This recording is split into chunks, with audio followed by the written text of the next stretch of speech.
अस्सलाम वालेकुम। Economy matters में खुशामदीद। मैं हूं शाहजेब अहमद। सबसे पहले शामिल करते हैं टॉप स्टोरीज। स्टॉक मार्केट में फिर शदीद मंदी, 4,864 पॉइंट्स की कमी। मार्केट 1,46,843 पर बंद। दौरान ट्रेडिंग 7,000 से ज्यादा पॉइंट्स की कमी भी हुई। आलमी मंडी में खाम तेल की कीमतों में इजाफा। ब्रेंट क्रूड $116 तक जा पहुंचा। अमरीकी खाम तेल की $101 फी बैरल में फरोख्त। कराची के बाद गवादर पोर्ट में भी ट्रांसशिपमेंट का आगाज। गैर मुल्की जहाज IMO की कामयाब बर्थिंग, 35 यूनिट्स कार्गो को हैंडल किया गया। और FPCCI की मुमकिना स्मार्ट लॉकडाउन की शदीद मुखालफत। तेल की सप्लाई की सूरत-ए-हाल बेहतर, हुकूमत मार्केटों की बंदिश का फैसला सोच कर करे, बिजनेस कम्युनिटी का मुतालबा। आपको जिक्र करेंगे गैर मुल्की करेंसियों का। जल्दी से आपको बताएं कि इंटरबैंक में डॉलर की कदर में रोज की तरह आज भी 1 पैसे की कमी देखी गई, जिसके बाद इसकी कीमत $279.16 पर आ गई है। पर यूरो की कदर में भी आज 66 पैसे की कमी देखी जा रही है, जिसके बाद इसकी कदर $320.86 पर आ गई है। पर बरतानवी पाउंड के हवाले से आपको बताएं कि यह आज $2 सस्ता हुआ है। गोल्ड के हवाले से आपको अपडेट करें, सोने की कीमत में $3900 तोला इजाफा हुआ, 4,75,962 रुपए का हो गया है। 10 ग्राम भी $3,300 महंगा हुआ है। इंटरनेशनल मार्केट को देखें तो यहां गोल्ड के रेट्स $39 फी औंस बढ़ गए हैं, जिसके बाद कीमत $4,532 पर पहुंच गई है। तो ये तो सूरत हाल थी गोल्ड की। आज के प्रोग्राम में जिक्र करेंगे मशरक़ वस्ता की सूरत हाल के, पाकिस्तान पर असरात का। मईशत के लिए खतरात संगीन होते जा रहे हैं। तजारती खजाना रिकॉर्ड सतह पर पहुंच सकता है, ऐसी निशानदेही की जा रही है, जिससे पाकिस्तानी रुपए पर दबाव मजीद बढ़ेगा।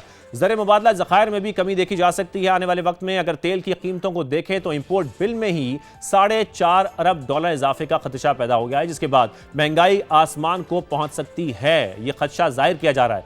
Pakistan institute of development economics यानी कि पाइट की रिपोर्ट के मुताबिक खलीजी ममालिक को एक्सपोर्ट में ही $2 अरब तक कमी हो सकती है। फिर मईशत में रीढ़ की हड्डी की हैसियत रखने वाली तरसीलात ज़र भी मुतासिर हो सकती हैं। अगर बात की जाए मेजर एक्सपोर्ट यानी कि हमारे टेक्सटाइल सेक्टर, तो इसकी एक्सपोर्ट भी गिर सकती है। खाद की सप्लाई चेन मुतासिर हो सकती है, जिससे ग़िज़ाई बहरान पैदा हो सकता है। इन सब पर आज हम बात करेंगे। हमारे साथ मौजूद होंगे साबिक वज़ीर ख़जाना और अवाम पाकिस्तान पार्टी के रहनुमा मिफ्ताह इस्माइल साहब, लेकिन उससे पहले खुसूसी रिपोर्ट तैयार की है शकील अहमद ने, वो आपको दिखाते हैं। मशरिक़ वस्ता में जारी जंग और तेल की बढ़ती कीमतों ने पाकिस्तानी मईशत के लिए खतरात बढ़ा दिए हैं। मुल्की तिजारत, एनर्जी सिक्योरिटी और बैरूनी शोबा शदीद मुतासर होने का खदशा है। Pakistan institute of development economics की जानिब से मुल्की मईशत पर जंग के मनफी असरात की निशानदही। खलीजी ममालिक को पाकिस्तानी बरामदात में $1.5 से $2 अरब तक कमी का खदशा जाहिर कर दिया। तेल महंगा होने से दरामदी बिल में $4.5 अरब तक का इजाफा हो सकता है। पाकिस्तान की 81% से जायद तवानाई सप्लाई आबनाए हुर्मुज़ के जरिए आती है। जंग जल्द खत्म न होने की सूरत में शिपिंग अखराजात बढ़ सकते हैं। हुकूमत ज्यादा अरसा सब्सिडी बर्दाश्त नहीं कर सकेगी। सप्लाई बॉटलनेक्स की वजह से जो ऑयल प्राइसेस हैं वो मोर देन डबल ऑलरेडी हो चुकी हैं फरवरी के मुकाबले में, और उसकी जो सबसे पहली इम्प्लीकेशंस आती हैं वो आती है इन्फ्लेशन पे। $125 अरब जो है वो गवर्नमेंट ऑलरेडी इस पर रिलीफ दे चुकी है, और इस रिलीफ को ज़्यादा देर तक कंटिन्यू करना शायद गवर्नमेंट के लिए पॉसिबल ना हो। जंग के बाइस आलमी मंडी में तेल की कीमत $80 से बढ़कर $160 फी बैरल तक पहुंच गई, तो पाकिस्तान का तजारती खसारा $41 अरब से तजावुज कर सकता है। महंगाई भी सिंगल डिजिट से बढ़कर डबल डिजिट यानी 11% से तजावुज कर सकती है। टेक्सटाइल सेक्टर और तरसीलात ज़र भी मुतासर होने का अंदेशा है। 700 बिलियन का लॉस होता है अगर ये जो जंग है ये प्रोलॉन्ग होती है। इसी तरह जो हमारा फिस्कल डेफिसिट है उसके भी बढ़ने का ख़तरा है। जो हम पहले इनिशियली अज्यूम कर रहे थे कि 6.5 ट्रिलियन होगा, वो बढ़ के मोर देन 7 ट्रिलियन होने का ख़तरा है अगर ये जंग इसी तरह प्रोलॉन्ग रहती है। जो पाकिस्तान की इकनॉमिक ग्रोथ है वो भी हम प्रोजेक्ट यही कर रहे हैं कि स्लाइटली उसमें भी कमी आएगी as compare to what we were projected earlier. मशरिक़ वस्ता जंग की वजह से पाकिस्तान की मुआशी तरक्की भी मुतासर हो सकती है। IMF भी इलाकाई कशीदगी की सूरत हाल को लाहिक खतरात की निशानदही कर चुका है। माहिरीन का कहना है कि तेल की कीमतों में उतार चढ़ाव के बढ़ते चैलेंज से निपटने के लिए हुकूमत को फौरी और तवील मुद्दती इक़दाम करना होंगे। कैमरामैन अनील अहमद के साथ शकील अहमद, समा, इस्लामाबाद। मिफ्ता इस्माइल साहब हमें ज्वाइन कर चुके हैं। मिफ्ता साहब, बहुत शुक्रिया इकॉनमी मैटर्स को वक्त देने का। मिफ्ता साहब, जिस तरीके से हम देख रहे हैं, अभी रिपोर्ट भी हमने देखी शकील अहमद की, हुकूमत ये बोझ बर्दाश्त नहीं कर सकती बहुत अरसे तक ये सब्सिडी का। और फिर हम देख रहे हैं, सबसे पहले मैं आपसे पाइड रिपोर्ट की बात करूंगा, जो Pakistan institute of development economics की रिपोर्ट सामने आई है, जिसमें पाकिस्तान की मईशत को जो दरपेश खतरात हैं इसकी बात की गई है। हुकूमत भी हमें कुछ फिक्रमंद तो दिखाई दे रही है, लेकिन इस मशरक़ वुस्ता का बहरान अगर हम देखें, ये कितना इकोनॉमिकल डैमेज इस वक्त दे रहा है हमारी मईशत को और आगे दे सकता है हमारी मईशत को, इस पर सबसे पहले आप कमेंट कीजिएगा। देखिए, बहुत मुख्तलिफ जगहों पे इस बहरान की वजह से हमारी मईशत में मुश्किलात पैदा हो रही हैं। सबसे पहले तो ऑब्वियसली पेट्रोल की कीमत बढ़ गई, डीजल की कीमत बढ़ गई, ऑलरेडी बढ़ चुकी है। इसके अलावा हुकूमत जो है वो बहुत ज़्यादा सब्सिडीज दे रही है और ऑयल मार्केटिंग कंपनीज को, तेल की कंपनियों को, तो जिसकी वजह से खसारा बढ़ेगा, तो उसकी वजह से महंगाई बढ़ेगी। तो ऑलरेडी हमारी एक्सपेक्टेशन है कि इस महीने, मार्च के महीने में 8% महंगाई हो जाएगी, महंगाई बढ़ने की रफ्तार हो जाएगी, इन्फ्लेशन हो जाएगा, और अगले महीने शायद 11% हो जाएगा। तो इन्फ्लेशन जो कि पाकिस्तान को पिछले 2-3 सालों में बहुत नेगेटिवली अफेक्ट कर चुका है, बहुत नुकसान पहुंचा चुका है पाकिस्तानियों की माशी ज़िंदगी को और माशी हालत को, वो मजीद फिर से बढ़ने के लिए तैयार है। तो एक तो ये नुकसान है। दूसरा नुकसान, जैसा कि रिपोर्ट में भी कहा गया है शकील साहब की, कि हमारी जो बरामदात है उसके ऊपर भी प्रेशर आएगा, क्योंकि हम काफ़ी चीज़ें बरामदात करते हैं मशरिक़ वस्ता में। तीसरी चीज़ जो सबसे ज़्यादा डर है वो है कि तरसीलात ज़र, जो हमारे पाकिस्तानी भाई बहन जो मेहनत कश हैं यूएई में, सऊदी अरब में, दीगर जगहों पे, वो जो पैसे भेजते हैं, अगर उनकी खुदा न खास्ता नौकरियां चले जाती हैं या उनकी तरफ से आने वाली तरसीलात कम हो जाती हैं, तो वो एक पाकिस्तान के लिए बहुत मसला होगा, जिसकी वजह से हमारी करेंसी को नीचे गिरने का भी अंदेशा हो जाएगा या खतरा हो जाएगा। तो पाकिस्तान के लिए बड़ी गंभीर इस वक्त पोजीशन है। बिल्कुल, ये तो ओवरऑल पिक्चर आपने बड़ी अच्छी सामने रखी मिफ्ता साहब। लेकिन अगर हम अभी खास तौर पर तेल की बात करें, पाकिस्तान को जो तेल की सप्लाई है वो तो पूरी हो रही है। अब वज़ीर-ए-आज़म की स्टेटमेंट भी हमने देखी कि वो भी कह रहे हैं कि पेट्रोलियम मसनूआत की हमारे पास मुनासिब मिकदार मौजूद है। तो हम ये कह सकते हैं कि पाकिस्तान इस वक्त एटलीस्ट तेल के बहरान को सही तरीके से ट्रीट कर रहा है और हमें पता है कि उसमें हमें क्या करना है। जी, आप देखें कि ये ईरान भी जो जो जो शिप छोड़ता है दुनिया भर की ममालिक की, वो भी पाकिस्तानी फ्लैग्स पे छोड़ता है। तो पाकिस्तान को इस तरह कोई पेट्रोलियम पे मसला नहीं है।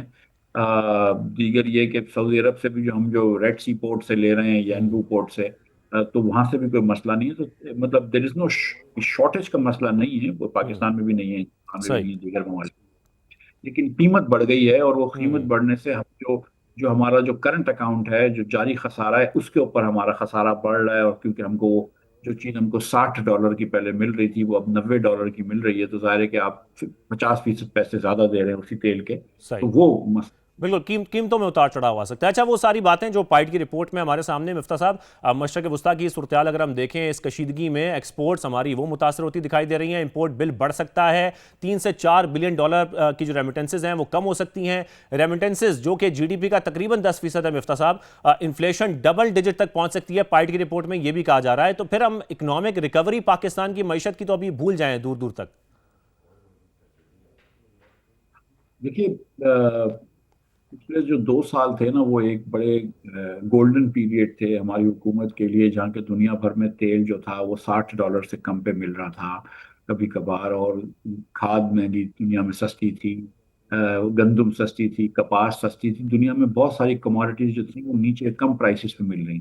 उस वक्त हमारे पास एक फिस्कल रूम था, हम IMF के अंदर भी थे कि फिस्कल रूम था कि जिसके तहत हम थोड़ी से यहाँ पे बुनियादी इस्लाहात कर लेते, कुछ अखराजात कम कर ले हुकूमत के, कुछ टैक्स वगैरह कम कर लेते, कुछ प्राइवेटाइजेशन कर लेते, तो हम आज एक बेहतर पोजीशन में होते। लेकिन हमने वो जो 2 साल थे वो ज़ाया कर दिए, और क्योंकि वो 2 साल हमने ज़ाया कर दिए और हमने उस पर कोई काम नहीं किया, तो आज जो है कि हम ये बातें कर रहे हैं कि हम अखराजात कम करेंगे, वज़ीर आज़म साहब ऑस्टेरिटी की बात करते हैं, लेकिन कोई $100 बिलियन रुपए उन्होंने बोला कि PSDB पे कम करने हैं। लेकिन जो हम जैसे लोग जो कि दिन रात ये काम करते हैं, हमें पता है कि 100 या 200 बिलियन तो वैसे ही कम होने के थे उसमें, तो आपने वही चीज की है जो वैसे ही आप करने लगे थे, तो कोई ऑस्टेरिटी नहीं हुई। आप देखें, मतलब एक छोटी सी एग्जांपल दे रहा हूँ कि वज़ीर आज़म साहब जब परसों तशरीफ लाए थे कराची, तो उनका फिर भी मोटरकेड में 35 गाड़ियां थी, वही नहीं था कि 35 से 25 हो गई हैं।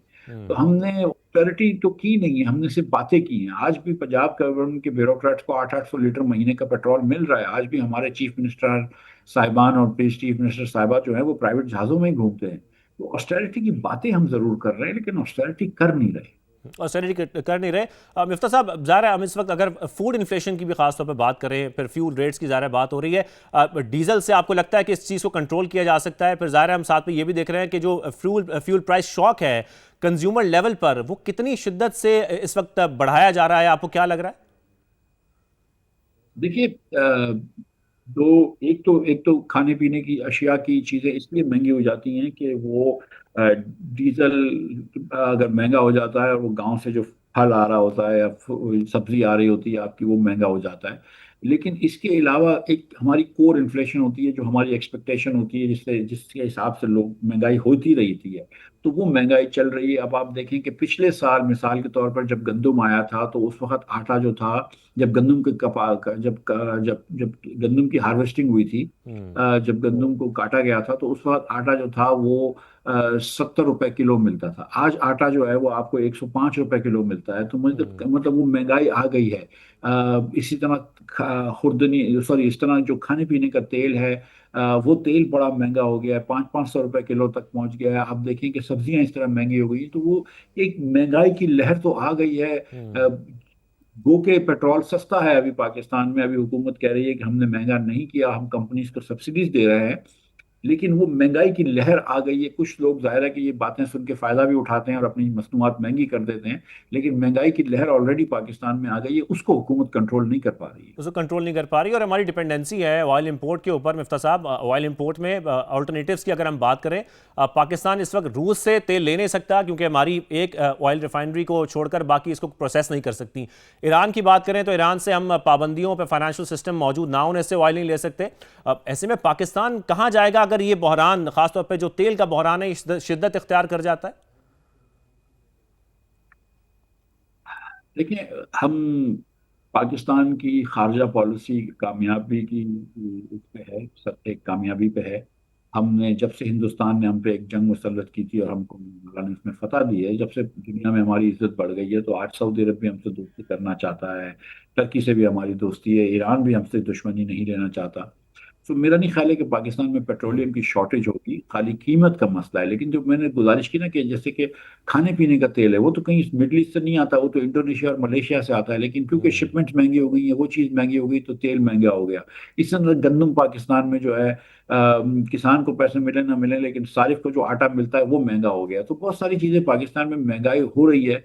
और अगर खुदा ना खास्ता अगर ये जंग चलती रही, तो देखें जो दो तीन चीजें ऑब्वियस हैं, वो ये है कि पाकिस्तान में ऑलरेडी गुर्बत बढ़ रही है पिछले 5-6 सालों से, और मजीद गुर्बत बढ़ेगी, और 29% पाकिस्तानी अभी खतरे गुर्बत के नीचे हैं, मेरे ख्याल से वो भी बढ़ जाएगा। इसी तरह पाकिस्तानी पिछले 6 सालों में गरीब हुए हैं औसतन, उनकी खानदानी इनकम कम हुई है, वो मजीद और कम होगी। तो पाकिस्तानी जो जो गरीब तबका है, मैं मराठी याफ्ता तबके की या अशराफिया के तबके की बात नहीं कर रहा हूँ, जो गरीब तबका है ना, वो मजीद पिस जाएगा। और जो खास तौर पे पाकिस्तानियों को जो दर हमने जो प्रेशर लगाया ना, वो एक मुतवासित तबका था, एक मिडिल क्लास था पाकिस्तान का, जो कि रीढ़ की हड्डी होती है मीशत की। उस मिडिल क्लास को हमने दोनों तरफ से स्क्वीज किया। इधर से खर्चे भी बढ़ गए, उधर से इनकम भी कम हो रही है। स्कूल की फीस भी बच्चों की बढ़ गई है, बिजली के बिल भी बढ़ गए हैं, लेकिन साहब की इनकम भी नहीं बढ़ रही। तो वो मिडिल क्लास को हमने बहुत उसमें डाल दिया है, परेशानी में। बिल्कुल, गरीब तबका पिस जाएगा। ज़ाहिर है अगर ऐसी सूरत हाल रही, इन्फ्लेशन बढ़ती रही, और पाइड की जो रिपोर्ट है उसमें भी इसी बात की निशानदेही की गई है, यही खदशा जाहिर किया गया है। साथ ही रहिए, यहाँ पर एक ब्रेक शामिल करते हैं, ब्रेक के वापस आते हैं, इस गुफ्तगू को आगे बढ़ाते हैं। Welcome back. मिफ्ता साहब, मिडल ईस्ट की सूरत हाल ज़ाहिर है इस वक्त हम सबके सामने है। अगर मौजूदा सूरत हाल को देखें तो पाकिस्तानी अपनी दौलत किसी महफूज मुल्क मुंतकिल करना चाह रहे हैं इस वक्त। और हमने एसएम तनवीर साहब की गुफ्तगू भी सुनी, वो भी ये कह चुके हैं कि रोशन डिजिटल अकाउंट के जरिए पैसा वापस ले आएँ, ये 2-3 महीने में सारी सूरत हाल ठीक हो जाएगी। तो हम ये कह सकते हैं कि जो रेमिटेंसेस का इस वक्त हम देख रहे हैं कि नुकसान हमें हो सकता है, अगर रेमिटेंसेस हमें मिडल ईस्ट से नहीं आती तो वो इस तरीके से बैलेंस की जा सकती हैं। देखिए, अल्लाह करे कि रोशन डिजिटल अकाउंट जो हैं वो मजीद उसमें मजीद पैसे आए। वो एक अच्छी स्कीम थी पीटीआई गवर्नमेंट की, उसको पीडीएम ने इसको आगे लेके गए हैं, और वो बड़ी अच्छी बात है। और ये कंटिन्यूटी ऑफ पॉलिसी जो है, इसका फ़ायदा हो रहा है। ये रोशन डिजिटल अकाउंट में अगर और पैसे आते हैं, मुझे उम्मीद है अल्लाह की ज़ात से कि पाकिस्तान जो है वो इस वक्त रिलेटिवली जो है वो अच्छा एक रिटर्न दे रहा है रोशन डिजिटल पे, तो पैसे आएंगे। तो लेकिन अगर मिडल ईस्ट के अंदर रिसेशन आता है, पाकिस्तानियों की वहाँ पे इनकम कम हो जाती है और वो अपने तरसीलात ज़र कम कर देंगे, तो वहाँ से पाकिस्तानी यहाँ पे इन्वेस्ट करने में भी घबराएंगे, मेरे ख्याल से कहीं पर भी इन्वेस्ट करने में घबराएंगे, क्योंकि रोशन डिजिटल में आपको 3-6 महीने साल अपने पैसे जो है वो एक जगह पे फंसा के रखने होते हैं। लेकिन फिर भी मैं उम्मीद करता हूँ कि रोशन डिजिटल जो है उसके अंदर थोड़ी सी बेहतरी आएगी। अच्छा, लेकिन ज़ाहिर है इस वक्त, क्योंकि आप भी जिक्र कर रहे हैं, इस वक्त मिडिल ईस्ट के अंदर हमारी एक बहुत बड़ी लेबर वर्क फोर्स है जो काम कर रही है, वो अगर वापस आ जाती है तो ज़ाहिर है एक तो बेरोज़गारी हमारे मुल्क में मिफ्ता साहब वैसे ही बहुत ज़्यादा है, उसकी शरह मज़ीद बढ़ सकती है। अब पाकिस्तान को इस बात पर भी अब ध्यान देना होगा कि कोई नई जो लेबर मार्केट्स हैं उसको टारगेट किया जाए, ये सोचा जाए, कुछ प्लानिंग की जाए। देखिए, दुनिया के बहुत सारे ऐसे ममालिक हैं, कोरिया, जापान, अब चीन भी, कि जहाँ पे रिप्लेसमेंट लेवल भी पॉपुलेशन नहीं बढ़ रही। मतलब ये है कि इतने कम बच्चे पैदा हो रहे हैं कि आपके जो पॉपुलेशन है वो बहुत एज कर गई है, तो आपको नौजवान लोग चाहिए ताकि आपकी वो जो पॉपुलेशन रिटायर हो गई है उनको आप उनकी पेंशन्स दे सकें, उनका उनका आप हुकूमत उनको मराद दे सके। तो जापान भी बहुत सारे फॉरेनर्स रखता है, बुलाता है, जापान के अंदर कोरिया भी बुलाता है, दीगर ममालिक भी करते हैं।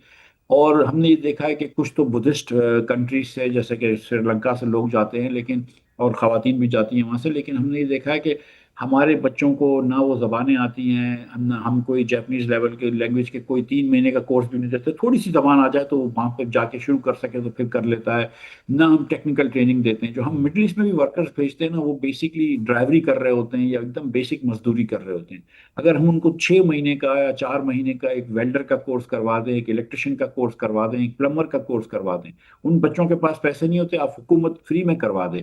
लेकिन अगर उनको आप ये करवा दें तो वो 2,000 दरहम की जगह 4,000 दरहम कमा लेंगे, तो वो उनकी जिंदगी भी अच्छी हो जाएगी और वो घर वालों को 4 पैसे ज्यादा भी भेज सही सकेंगे। सही। अच्छा मिफ्ता साहब, पाकिस्तान की डिप्लोमेसी की इस वक्त बड़ी तारीफें हो रही हैं, बड़े चर्चे हो रहे हैं। इकोनॉमिकल जो डिप्लोमेसी है हमारी, उसको आप कैसे देखते हैं? क्या वाकई हमारी डिप्लोमेसी का नतीजा है कि पाकिस्तान इस वक्त हमारी मईशत खासतौर पर एक बड़े बहरान से बची हुई है? देखिए, मैं समझता हूँ कि आज हमारी डिप्लोमेसी के, आपको अगर सबसे ज्यादा उसके समरात देखने हैं तो पाकिस्तानी टीवी पे नहीं देखने चाहिए, वो हिंदुस्तानी टीवी पे देखने चाहिए, जहाँ पे वहाँ पे एनालिस्ट हैं वो आग भगोला हो रहा है। तो जी। अगर सही। वो तो सच्ची बात यह है कि देखें, आज अगर सऊदी अरब के वजीर खारजा या तुर्की के या इजिप्ट के इधर तशरीफ लाते हैं, या अगर अगले हफ्ते में शायद कहते हैं कि ईरान के वजीर खारजा और अमेरिका के वजीर खारजा भी तशरीफ लाएंगे, और अगर आप शहबाज शरीफ का या आसिम मुनीर साहब का फ़ोन जो है वो ट्रंप को भी जाता है और दुनिया भर में जाता है, और मेरे ख्याल से किसी अखबार ने कहा है, ये किसी साहब ने लिखा है कि आसिम मुनीर साहब का फ़ोन जो है फील्ड मार्शल का, वो इस वक्त दुनिया का सबसे इम्पोर्टेंट तरीन फ़ोन कॉल है। तो ये पाकिस्तान के लिए अच्छा है। इसके कुछ हमको फायदे भी होते हैं लेकिन कुछ नुकसान भी होते हैं। जैसे अभी अगर हम आईएमएफ से कुछ चीज़ें अपनी मनवा लेंगे जो कि शायद माशी तौर पे ठीक नहीं हो, लेकिन क्योंकि हमारा इस वक्त वजन है तो हम अमेरिका वगैरह के अंदर तो हम अपनी चीज़ें मनवा लेंगे, लेकिन उससे फिर हमको लॉन्ग टर्म नुकसान हो सकता है। ये पाकिस्तान में पहले भी हो चुका था कि जब हम अपनी फॉरेन पॉलिसी की वजह से को लेवरेज करके अपनी इकोनॉमिक पॉलिसी को दुरुस्त नहीं करते तो उसका हमको नुकसान हो सकता है। लेकिन इस वक्त ये कहना आई थिंक बड़ा आसान है कि पाकिस्तान की जो फॉरेन पॉलिसी है वो अल्लाह की मेहरबानी से बड़ी अच्छी चल रही है, और ये जब से हिंदुस्तान ने जंग हमसे मुसल्लत की है, पाकिस्तान की गुड्डी जो है वो उड़ रही है अल्हम्दुलिल्लाह। और मैं थोड़ा बहुत इंडियन टीवी देखा है मैंने, वो सही। यूट्यूब पे उनकी जान निकली हुई है। उनकी उनकी जाने के लिए। लास्टली मिफ्ता साहब, अगर आप इस वक्त वजीर ख़जाना होते, वो कौन से ऐसे इकदाम थे जो इस वक्त के बहरान में उठाने बहुत ज़रूरी हैं हुकूमत के लिए? देखिए, मैं अब भी ये समझता हूँ कि सबसे पहले हुकूमत को ये जो बातें करते हैं ना वो सचमुच कर देना चाहिए। ये जो शहबाज शरीफ साहब कहते हैं ना कि ऑस्टेरिटी की जरूरत है, तो charity begins with home. Austerity आपको करनी है, आप 1,000 अरब रुपया, अभी 500 अरब रुपया पीएचडीपी में कम करें अपने, और 1,000 अरब रुपया सूबे के पीएचडीपी में कम करें। ये 1,500 अरब कम करें, 600-700 अरब रुपए का पाकिस्तानी लोगों को टैक्स ब्रेक दें, फौरन फौरन निचकारी करें, पेट्रोल और बिजली और गैस सस्ती करें, मसले बहरान खुद ब खुद खत्म हो जाएगा। ये चीज आपको वैसे भी करनी चाहिए थी अगर जंग ना हो रही है, सही। लेकिन आज जो जंग हो रही है उसकी वजह से ये बहुत जरूरी हो गया है कि हम करें। ये बहुत ज़रूरी हो चुका है कि हम करें। मिफ्ता इस्माइल साहब, बहुत शुक्रिया, आपने हमें शो में ज्वाइन किया, और ये के लिए आई ओपनर है कि हमें किस तरीके से अपनी मईशत में अपने आप को संभालना है ऐसे बहरान से बचाने के लिए। अभी इजाज़त दीजिए इकॉनमी मैटर से मुझे। अल्लाह हाफ़िज़।